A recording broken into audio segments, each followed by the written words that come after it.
next session, which I really hope you're staying for because she's a freaking icon.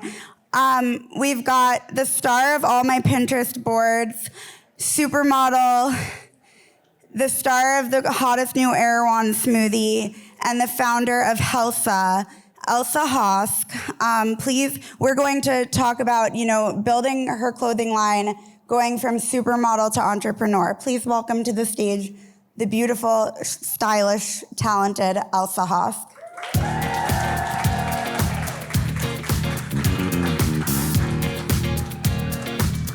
Hi, gorgeous. Hi, you guys. How cute. I mean, guys, literally I save every Instagram she posts into my outfit file.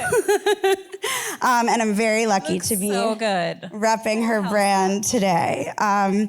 So I'm really excited to talk to you about Helsa and get some fashion representation at this event. One thing that you've told me about starting this brand is that you're really happy you didn't do it right away. Right.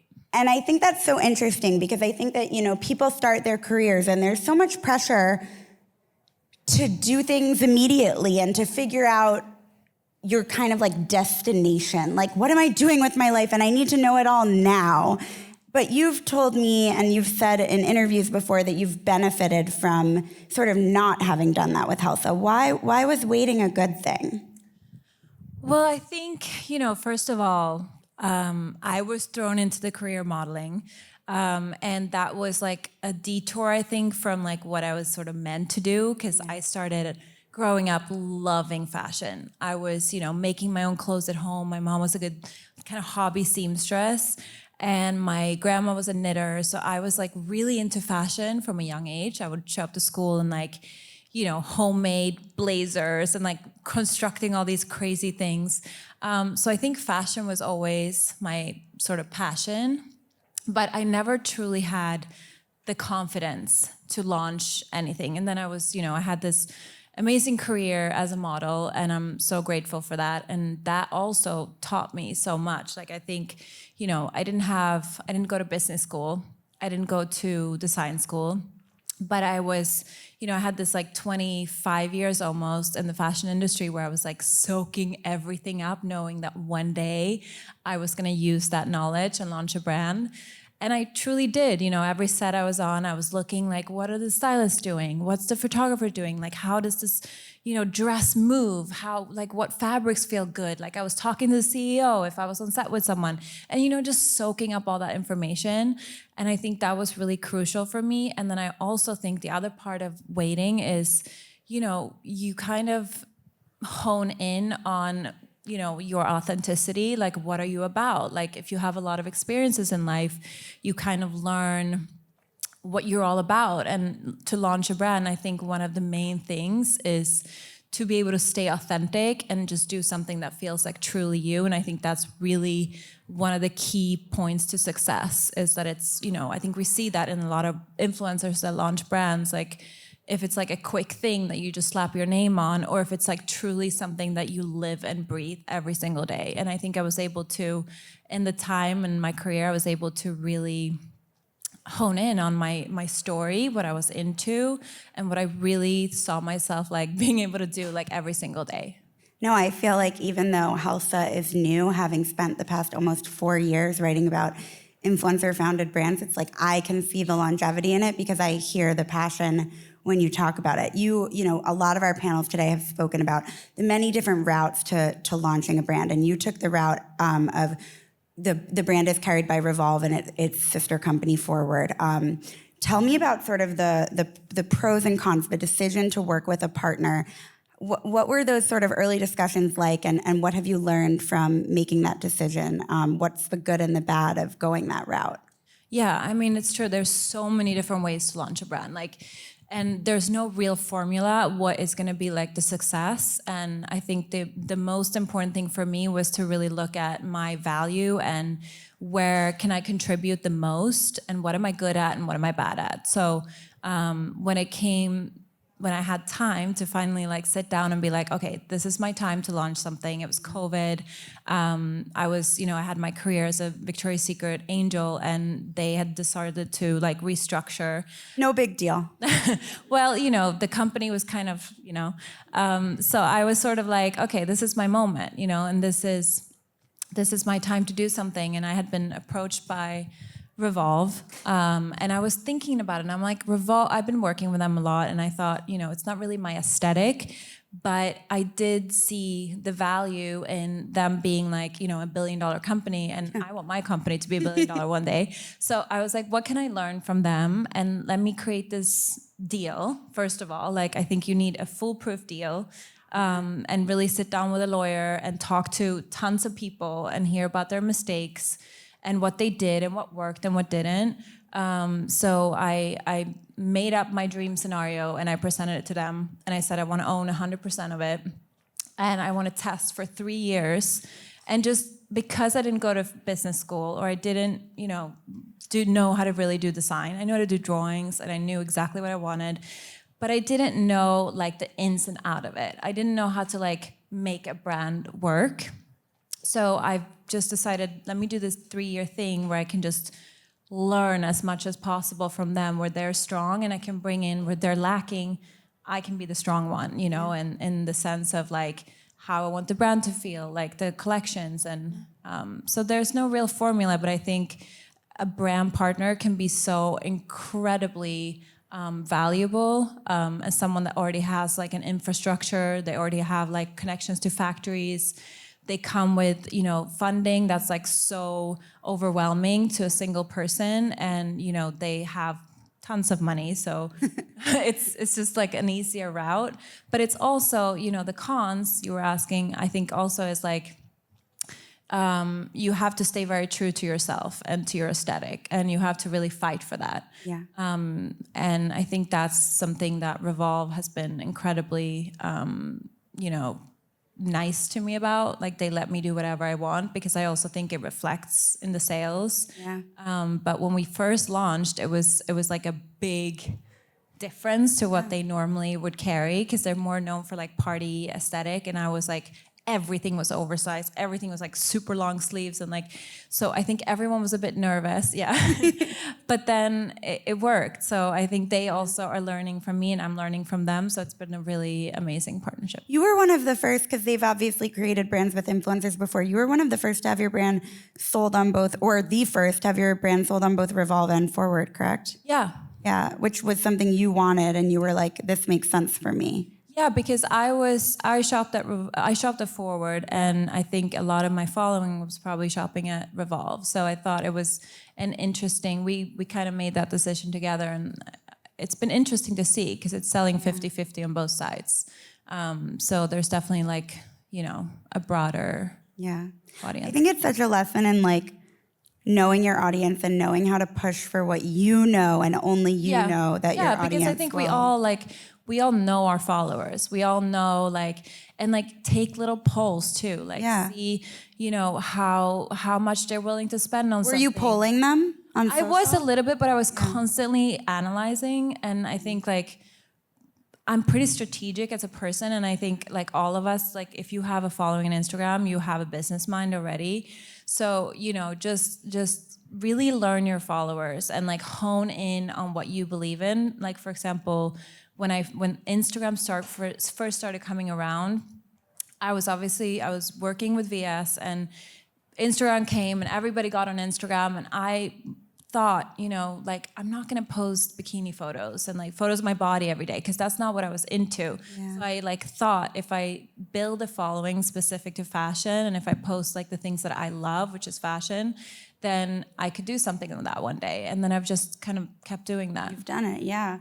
When it comes to Helsa, I know I've seen that you do truly all of it. You're designing, you're styling, you're marketing, in the sense that you're creating content like around the clock. And I think it's a lot more than people might realize that you're involved in. What do you love, and what are you like, as the brand grows, like really ready to hand over to someone else as soon as you can? Yeah, I mean, I think I love so many parts of it. I think when you first launch a brand, you have to have You have to have the marketing like head, and you have to have the business head. And in my sense, it's like the design sensibility and the business head. So I think you do need to do a bit of both, which is an exciting combo. But I think, I think what I love the most is designing the clothes. Yeah. Because, and the things that I, should be loving, which is like the photo shoot part of it. That's where I feel the most pressure because that's the background I come from. So I have all that pressure when it comes to that. So yeah, that gets me really nervous. Like, because if the photo shoots don't work, then like all the year that we've spent on making these clothes will not be as special, because that's kind of like the end product is like the campaign and the photo shoots. Yeah, that makes perfect sense. Which I love, but it's just it's so much pressure there for me. How much of the modeling are you doing?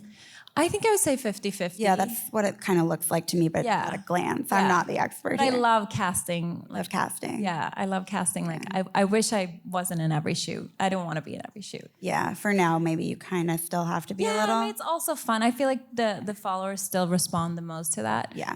So, and it's, of course, I love modeling, but I'm so ready to be like behind the scenes and just be like calling the shots. Yeah. No, I mean, from talking to you and preparing for this panel, like, she's a business lady, guys. She's ready. I mean, we all are. We all have it in us, you know? It's just a matter of working really hard at the end of the day. I love that. How do you feel, we've touched on this a little bit, how do you feel that the skills from modeling have translated, and what are the skills that you kind of have felt like you've had to really quickly pick up on this new job and on this new journey of entrepreneurship? Yeah. I mean, I think like all of us probably, like, if you don't have a brand, you're used to like a quick collaboration where you create content and then, you're like, bye, like, sales are your problem. Like, I'm not part of that. Like, so I think that's my biggest learning has been like a brand never stops. Like, you're always working. Like, once you're done with something, you're like on to the next task, on to the next collection, on to the next product. So it never sleeps. You'll never sleep. I think that's the biggest learning. Like, it keeps going and it never stops until the day you sell it or like stop doing it. Which has been a huge transition for me because I'm used to like showing up, doing my job, and then I'm done. And this is really, really fun because like it also means more to you. So you feel like you have more meaning, but at the same time, it's a transition, having a kid and then running a business is like, it's just like a baby. It's just a big transition. Yeah. So I think I'm still figuring out the balance of that because I tend to love to work as well. Yeah. And, I think someone said it takes like a new mom like 5 years to find their new balance, like being a mom and working, which is so true. And I've really felt that. And the stakes are higher, but it can be in a good way because it's 100%. It's also, you have a baby so and exciting. you have Helsa, which is kind of also your baby. It's great. And the two, like, feed off of each other, when you're like exhausted and then you come home and you have a kid, like, it's the best. It's the best. Okay, sure. I'll take your word for it. Something fun. I want to talk about, like how, obviously when you have over, I believe, 8 million Instagram followers, that helps you launch a brand. It's a huge platform. But something fun that you did recently, which I feel is a very 2024 bucket list item. Have you guys had the Scandi Summer smoothie at Erewhon? It's delicious. It tastes like blueberry cobbler. It launched in tandem with your new collection, which was also inspired by Scandinavian summers. Can you give us like some tea, what goes into making an Erewhon smoothie, and why strategically did that make sense for you and for Helsa?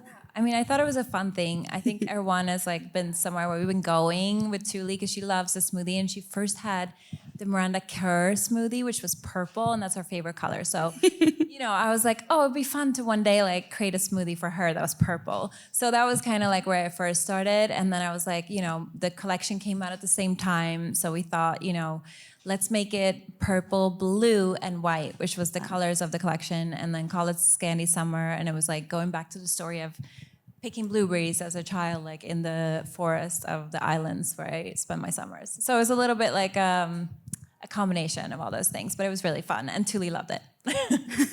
Was that kind of your first foray into like the food world, or you've done stuff? I love cooking, but I don't feel like I have time to cook anymore. So I think that was really fun to create it with there's a guy that works there that's like really good at creating smoothies, and he like listens to your story, what you want it to be and what you want it to taste like, and then he kind of like makes it. And then I mean, I feel like many people in the room, like that would be a dream meeting. I mean, for me, I'm not an influencer. That would be a dream meeting to meet with the smoothie guy and design a smoothie. It's actually really interesting, like the amount of people that tag me every day getting the smoothie. Like it's crazy. I don't understand it still. Like it's such a like, to me it was just a fun thing, and it's like people really like it. Like people really like the Erewhon thing, not necessarily my smoothie, but I realized how big that whole thing is.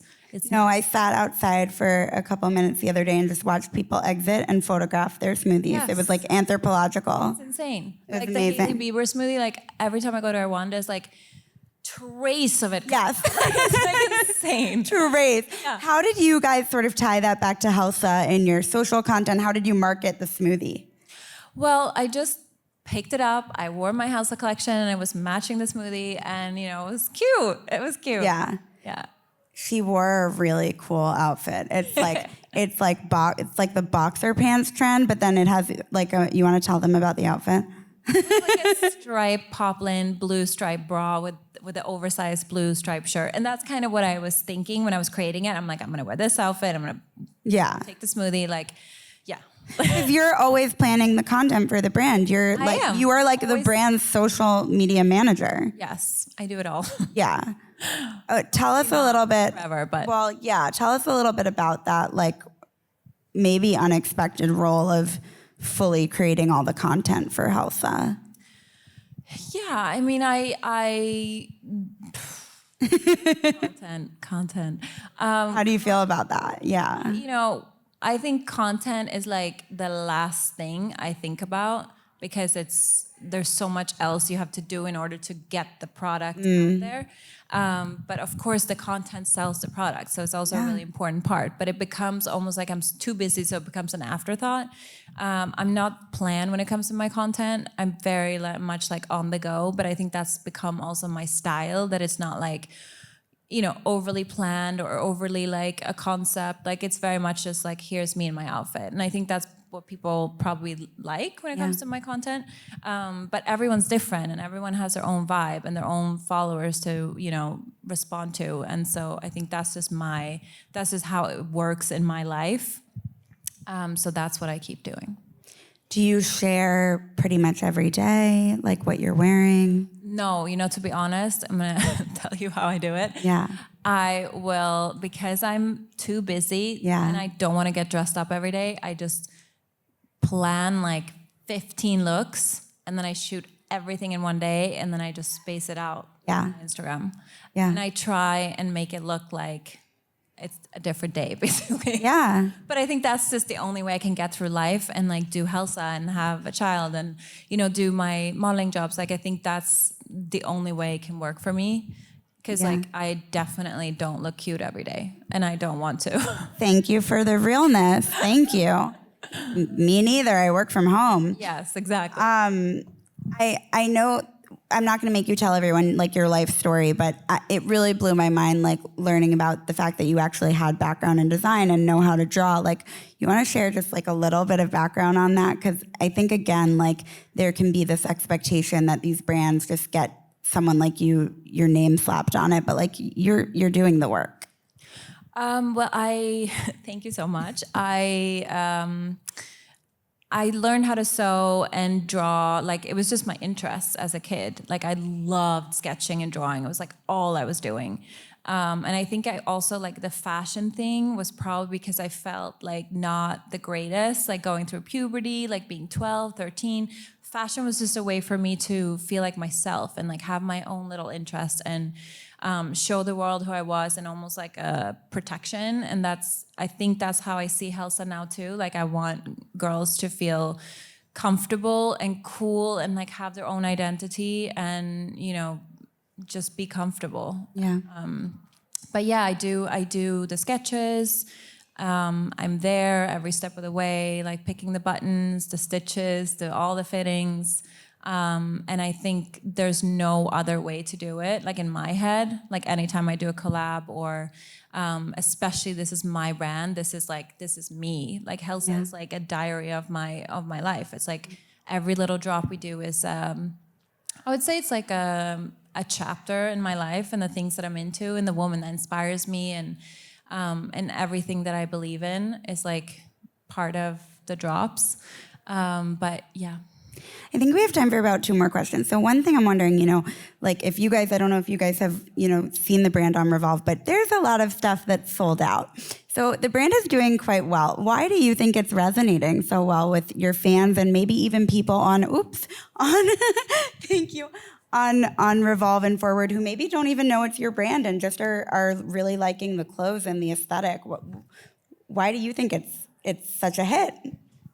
I mean, I feel like I'm just creating things that I want to wear. Yeah. But I do also analyze a lot. Like I am on Instagram a lot and I love Instagram for the fact that I like just love studying people's behaviors and like what they're wearing and what they're into. Like I like that part of it. And then also what's so interesting is like when you've had a brand for a year or two, you also learn what works and you take that into account and you just kind of create more of that. And it's kind of simple like that. But then also I think what I think I have and what I think any successful designer has is a really strong intuition. And I think that goes with any brand. Like you kind of like practice that muscle of your intuition and you make that stronger and stronger and stronger. Because in fashion, there's really no one can tell you what people are going to be wearing in a year. Like we don't know. We know what people are wearing today, but we don't know what people are wearing in a year. Yeah. So it's a guessing game, and you have to trust your intuition. And I think once you've trusted it a couple of times and it's successful, you gain that confidence and that muscle grows and becomes like more powerful and stronger. Yeah. And I think I've always had kind of a finger on the pulse when it comes to fashion and like what's gonna come ahead. And I'm just training it. I'm just making that feeling stronger. I think about that all the time, like even with that outfit we were talking about with the like pajama bottom pants, like personally, I've been wearing a lot of boxer shorts as shorts this summer. And I'm like, I was literally thinking about you when we were talking about this panel. I was like, how did she know that pajama dressing was going to be such a thing this summer? Like, do you remember? It's nerve-wracking because you really don't know. And like the process is very slow. It's not like we turn things around like from the idea to like 3 months. It's not like Zara. It's a year. So like I'll come with the idea and then a year from the idea is when it comes out. So it's a guessing game for sure. Okay, 2 follow-ups. 1, what have been some of the like best-selling Helsa pieces that are now like sort of identified with the brand, if you will? I think the blue stripe is strong, and I also think that we've had a couple of like dresses that are short because I also think that resonates with the customer at Revolve and Forward and Instagram. Like I think any pieces that are very Instagrammable, which is like kind of the most boring for me because I love basics. I love a good white t-shirt and a black pant, like, so I think those pieces that are like stand out become like, we can just sell those over and over and over and they're good, they're great. Yeah. But Instagram has such a big influence. And also like what I wear on my Instagram always. Yeah. No, you're giving me a lot of follow-ups though, like what makes it in your mind or for Helsa at least, what makes a piece super Instagrammable? Like anything that gives you like where you like stop scrolling, you're like, oh, Who made that? That's cute, And I love creating those pieces, but I really like love the basics more. Yeah. I was telling her there's a dress that's been sold out for like a year that just lives in my mind rent free. I was like, is it coming back? She's like, no. I'm like, okay, heart crush. I think that's also like a good business strategy. Like when people really love something, Yeah, you did something right. You did something right. Or you stop selling it. Yeah. Then, people have to come back. And see what's next. Yeah. Okay, just quickly, because you're thinking about this all the time. Any thoughts on what we're going to be wearing next year? I can't stop myself from asking after our conversation so far. Oh my God. It's honestly like in my head right now because I'm designing summer 2025. I don't know. I feel like we're doing some printed stuff for the first time, which I'm really excited about. But like cotton poplin, lace, inserts, like things like that. Okay, amazing. I mean, I put you on the spot. Okay, and then, again, like we always think about who our audience is at this event and acknowledge that some of them are working on collaborations, thinking about launching brands. What would be your advice now? I believe you're just a little under 2 years in for those who might want to start brands or, admire other elements of your career. I love that question. I think, first of all, like passion, borderline obsession, because you're going to be doing something every single day, and hopefully like you have to see it as like, could I do this every single day for the rest of my life? You have to love it that much. And I also think hard work. There's a lot of people that have great ideas, great talent, but nobody is going to work on it as hard as you are. And no one's going to work on your brand. No one's going to care about your brand the way you care about it. So if you don't feel like you really care, then maybe having a brand is not for you. But if you have that passion and you're willing to put in that hard work, and if you love it, because you have to love it at the end of the day. And then my other thing is, I feel like I also, like, waiting was a great thing, but I almost didn't launch Helsa because I was so nervous and I was so like obsessed with it having to be perfect. And that is something that it's never going to be perfect. You're going to keep perfecting it over and over and over again, just like you're doing with your Instagrams and your, social media followings. Like, we keep perfecting our content and we keep perfecting our brands because that's just how it's going to grow. Like, nothing's ever going to be perfect on day one. And you have time, you have time to get it perfect. So don't worry about having it be perfect. Don't compare your brand to other brands, because what's going to make your thing special is that it's you and it's authentically you, and you're providing something that other people are like wanting to be part of. I love that. Thank you so much. Such a treat to have you here. It's so great to be here. I enjoy this so much.